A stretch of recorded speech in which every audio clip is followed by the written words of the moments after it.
Hello दोस्तों and welcome to UPSC अड्डा। आप सभी का स्वागत है आज के हमारी नई वीडियो में। आज हम लोग वर्ल्ड हिस्ट्री का आगे का पार्ट कंटिन्यू करेंगे। तो नेक्स्ट इवेंट जो सिग्निफिकेंट वर्ल्ड हिस्ट्री में है that is unification of Germany, जो अराउंड 1870s के अराउंड हुआ था। क्या क्या इवेंट हुए इस दौरान?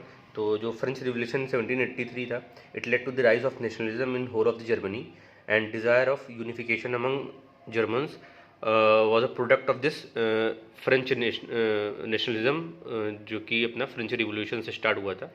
और इसी की वजह से जर्मनी और जर्मनी के जो एरियाज़ जहाँ पर जर्मन रहते थे वहाँ पर नेशनलिज्म स्टार्ट हुआ। उसके बाद Germany was divided into hundreds of kingdom at that time and then 1806 में Napoleon after defeating the Prussia organise more than 250 German federation into a confederation of Rhine, जो कि 1813 तक लास्ट किया। And before the Napoleon therefore Napoleon help in the unifying the German kingdom via confederation of Rhine. इसके बाद after the defeat of Napoleon जो confederation of Rhines था ये break हो गया एंड इट वाज एन जो है entity allied to the France.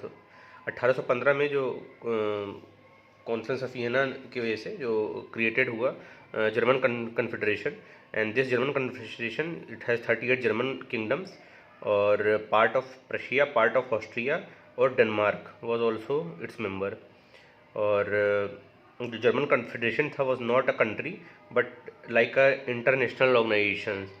और रीज़न क्या रहे for German confederation? To have a strong entity east of France in line with the principle of balance of power and to improve the economy of the region by having German Confederation as a mechanism for economic cooperation।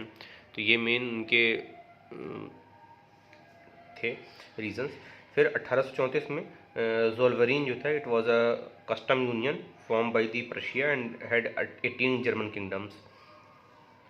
Custom union होता है क्या actually? तो ये member of union जो होते हैं custom union के, ये इधर एंड कर देते हैं या बहुत डिक्रीज कर देते हैं tariff on import from each other member countries and they may have decided to have common duties on different products and intent is to create a common market for specified products. और 1830 से 1848 में there was protest in German kingdom where people जो है demanded creation of unified Germany and democratic जो है Germany, that is all German living in one Germany with democracy as a polity. ये इसकी मांग स्टार्ट हुई 1830 में। तो ये इसको क्रश कर दिया गया था प्रोटेस्ट को, लेकिन 1848 में this protest overwhelmed by the public and were forced to set up assembly called Frankfurt national assembly. और जो फ्रैंकफर्ट नेशनल असेंबली थी इसमें रिप्रेजेंटेटिव थे of people of German kingdom of Prussia and Austria. And purpose था इसका Frankfurt national assembly का to draft the constitution for united Germany, to decide the borders for Germany. और जो Frankfurt national assembly थी इसने draft किया constitution for unified Germany whereby united Germany was to include all the German confederation including Prussia. इसके अलावा जो German populated areas थे of Austria were excluded because of the opposition of Austria. इसके अलावा जो assembly ने propose किया constitutional monarchy under Prussian monarchy. Germany however failed to unite as a democracy as Prussian monarch जो थे they rejected the proposal of constitutional monarchy given by this assembly and now the monarchy is bounced back and disbanded this Frankfurt National Assembly। And now Germany was unified under the Prussian monarchy by policy of blood and iron, जो कि Prussian chancellor थे Bismarck, उनकी policy थी। And Bismarck जो है ये नोबलिटी class से belong करते थे and he was very able statesman and he was representative of Prussia in German confederation in 1850s and he was ambassador to Russia and France during 1859 to 62 and in 1862 he was appointed as a minister president and foreign minister of Prussia by अपना Kaiser William IV king थे monarch. And जो उनका policy of blood and iron है, blood means sacrifice, iron means जो है अपना war situation. तो जो प्रशियन जो फॉरेन मिनिस्टर थे प्रशिया के, Kaiser wanted to modernise the Prussian army but he was facing opposition from the Prussian assembly जो कि सेटअप की गई थी 1848 में, as it was not sanctioning the budget for modernisation of the army. In 1862 Kaiser gave the task to convince the parliamentarians to Bismarck, और Bismarck did political manoeuvring to gather the support and made a famous speech of blood and iron, where he stated that unification of Germany won't happen through protest and democracies but via blood and iron, and therefore he meant that Prussia needs a superior modern army to unify Germany. 1860 में प्रशिया ने 3 war लड़े against the Denmark, Austria and France to unify the Germany in 1817 on. तो challenge क्या रहा for unification of Germany for Bismarck? तो German confederation 1815 का जो था उसमें German kingdoms were organised together into German confederation which also has Austria and Denmark as its member, and therefore Prussia had to get rid of German Confederation to bring the German areas under German Confederation into Prussia only. तो एक तो उससे get rid होना था, दूसरा जो neighbouring power थी could oppose the unification under Prussia as it wanted to disturb the balance of power created by Conference of Vienna। और जो जर्मन किंगडम थे would have to be force to submit to Prussian monarchy. And जो policy of blood and iron थे उसमें कौन कौन से war लड़ेगा? तो 1864 में प्रशिया विथ ऑस्ट्रिया लड़े अगेंस्ट डेनमार्क, फिर 1866 में Prussia with the kingdom of Italy लड़े अगेंस्ट ऑस्ट्रिया, एंड 1870 में अपना फ्रैंको प्रशियन वॉर हुआ था फाइनली प्रशिया और फ्रांस के बीच में। तो एक एक करके देखते हैं तीनों वॉर को। जो 1864 में Denmark was intending to annex the part of northern Germany, और इसलिए Prussia convinced Austria to attack Denmark, and this would lead to exit of Denmark from German confederation which then could be dominated by Prussia and Austria. तो Prussia would gain एक area था Schleswig, और Austria would gain एक Holstein area था, और Denmark was defeated and these two were distributed accordingly. 1866 में Prussia along with Italy fight किया against Austria. Reason था कि Prussia wanted to defeat Austria and therefore and the German confederation completely, और Italy wanted to exit of Austria from Venetia in north Italy में Austria को capture किया हुआ था, तो वहाँ से हटाना चाहता था उसको। इसकी वजह से प्रशिया और इटली ने साथ में लड़ाई किया। तो रिजल्ट ये रहा कि Austria was defeated because of the strong Prussian army, और बिकॉज 1862 से ही मॉडर्नाइजेशन स्टार्ट हो गया था प्रशियन आर्मी का। And also quick victories of Prussia helped in ending war quickly which prevented entry of Russia and France to aid the Austria in this war, and Austria was now removed from the German Confederation which itself was ended in 1815। जो 1815 से 1866 तक ये German confederation रहा। Now northern German kingdoms were annexed by the Prussia, and Austria lost जो है Holstein, जो उन्होंने अपना 1864 में गेन किया था। And these kingdoms were organised into north German confederation under Prussian monarchy in 1867। And जो कन्फेडरेशन था only in name, the real rule of Prussia was there, and Austria lost Venetia to Italy also, and now only the southern German kingdom were left to for complete unification of Germany. फिर ये हुआ finally 1870 में Franco Prussian war हुआ। Reasons of war रहे कि Prussia wanted जो है war victory over France to force the southern kingdom to merge with Prussia, and with Austria and France defeated in wars, जो सदर्न किंग्स थे would have no options but to submit to Persian monarchy. And Napoleon III जो थे इस समय France में wanted war victory over Prussia as it would restrict the rise of Prussia, और this as it would distract the masses who are now again getting restless with demand of republic in the local domestic polity of the France, and he also wanted to use war victory to increase the political stability in the France, but इसका war का result ये आया कि France was defeated and Napoleon III had to जो है abdicate the throne, and France finally became stable republic in 1870, and southern kingdom surrendered to Prussian monarchy, and therefore Germany got created as unified country in 1870, जो कोल rich region था Alsace Lorraine का of France was annexed by Russia, and with unification complete Germany began industrialising rapidly.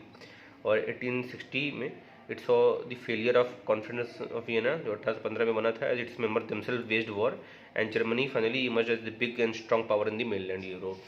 तो ये complete course of history रहा German unification का। Next आता है अपना यूनिफिकेशन ऑफ इटली 1870 में। इसके भी इवेंट्स ऐसा रहे कि जो इटालियंस थे they face multiple challenges in unification. First they had to gain the independence from Austria ना, who had control over northern Italy ना, जो वेनेटिया था, and rest of the north Italy जो कि जो है अपना उसको टस्केनी बोलते थे, वो सब वाला एरिया था। And they had to unify the Italian kingdom into a single Italy with democracy. और 1830 एंड 48 में people protested but failed to secure the objective of independence and unification. And however the fire of nationalism भी ignite हो चुकी थी। और Mazzini थे एक who was a revolutionary, उन्होंने सेटअप किया एक young Italy in 1830 with the जो है goal of unifying Italy as a republic and democracy, and he is usually called as the heart of the Italian unification. And after the failure to unite as a democracy, it was the kingdom of Sardinia ना, and its minister जो president थे PM Cavour took lead and adopted the policies similar to the Bismarck की जो blood and iron policy थी, उसी तरह Italy में भी इन्होंने ये पॉलिसी अडॉप्ट की। और उसमें भी वॉर्स लड़ेगा लाइक 1860 में जो सार्डिनिया थे took help of France to defeat Austria and gain part of north Italy except Venetia from Austria, and it in return some territories in the Piedmont was given to kingdom of Sardinia, that is kingdom of Piedmont Sardinia to France. और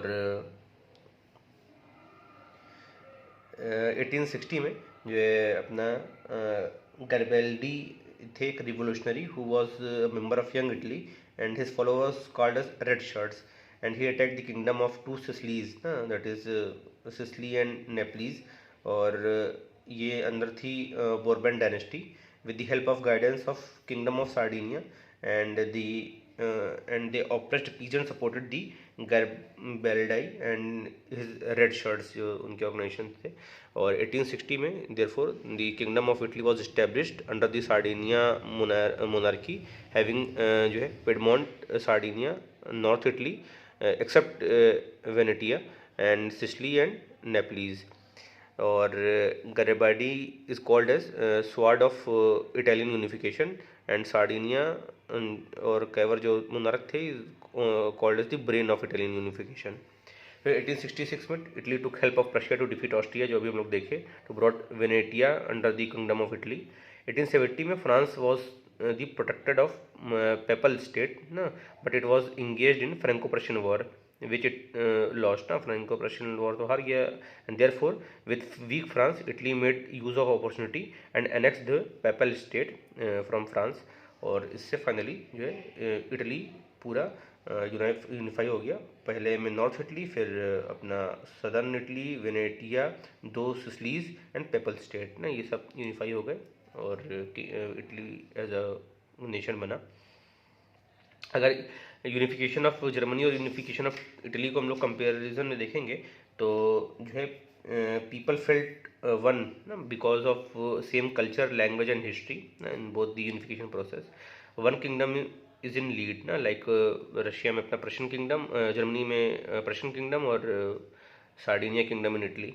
फिर 1830 और 1840 की जो people uprising थी, they people tried to unification and democracy but failed, हालांकि इसकी वजह से फ़ायदा भी हुआ।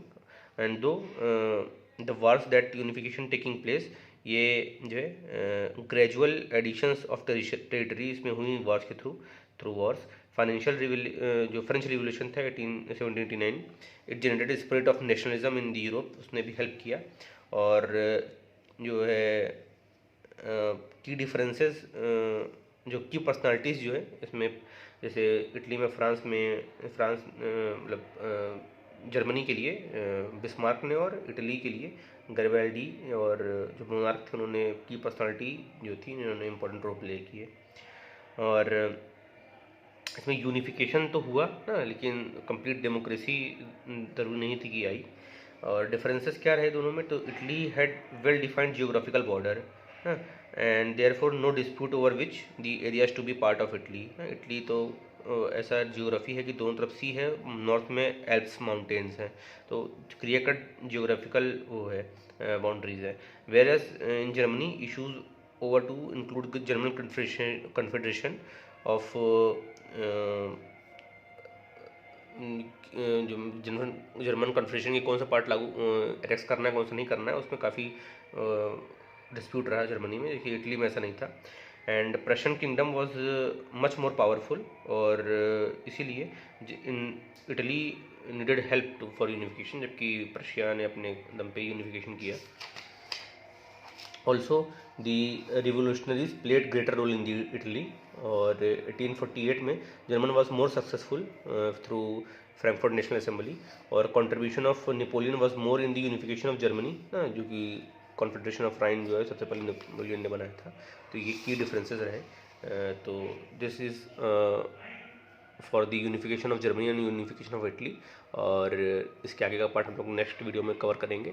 तो hope you like this video. अगर अच्छा लगा तो कृपया लाइक का बटन दबाएं, और सजेशंस कमेंट करें, और अपने पीयर ग्रुप जहाँ पर आप स्टडी करते हैं, ग्रुप स्टडी करते हैं और डिस्कस करते हैं, वहाँ पर इस वीडियो को सर्कुलेट करें। और इस तरह के वीडियोस के लिए काइंडली सब्सक्राइब दिस चैनल। मिलते हैं नई वीडियो में, तब तक के लिए बाय।